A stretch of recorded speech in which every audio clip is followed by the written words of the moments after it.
All right, so today's video is going to be all about knotless braids. I've been working on improving my knotless braids for a while now, and I just wanted to show you guys what I've learned and give you some tips and tricks to help maybe improve the look of your braids as well.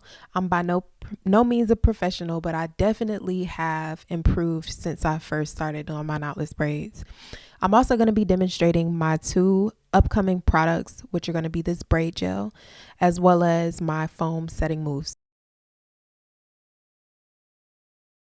So you always want to start out on fresh hair. So prior to doing her knotless braids, I gave her a fresh wash and condition with my Kelly Logan oat protein and honey shampoo and conditioner.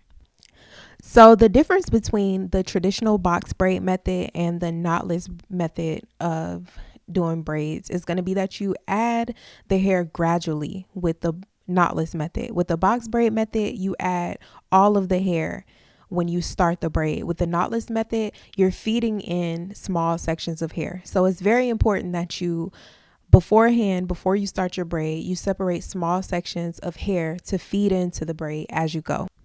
Also, make your life easy and buy pre-stretched Canicoline hair.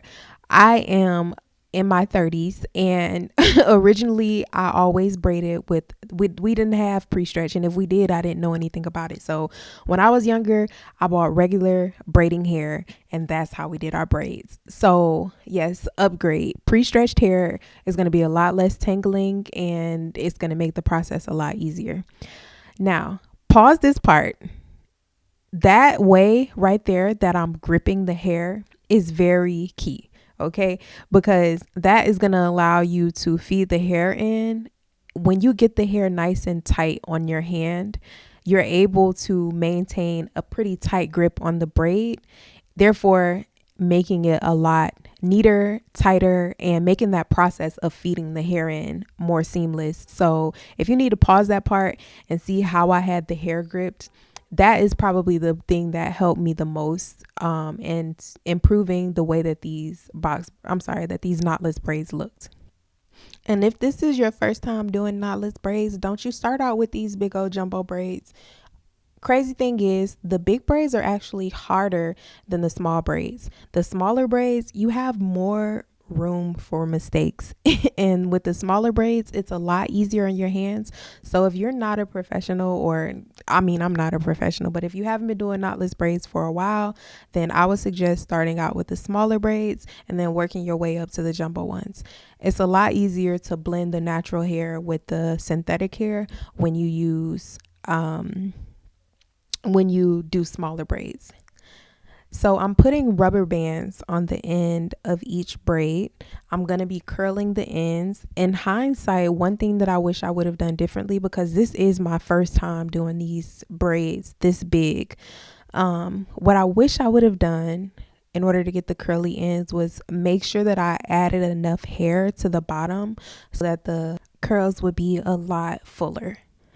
All right, so this was the last braid, and now I'm just going to do my final touches, which is going to be adding my setting mousse to control frizz, to add some shine, and make sure that her hair, her natural hair, stays blended in there and does not frizz up on me. The thing I love about this mousse is that a little bit goes a long way. As you can see, I just put a few pumps, and that's going to lather her entire head. The last thing I did was set her ends and curl them with flexi rods in hot water. I usually would snip off the stray hairs, but her hair is just like pretty much as long as the synthetic hair. So I didn't want to make the mistake of cutting any of her natural hair. So I didn't do that part.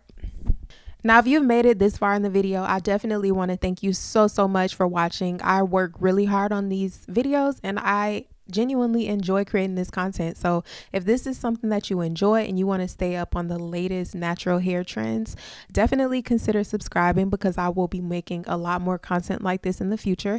If you want to know about any of my natural hair care products, you can go to www.kellyloganhair.com, and you can also follow me on Instagram to get the latest updates and stay up to date with me and what I have to offer.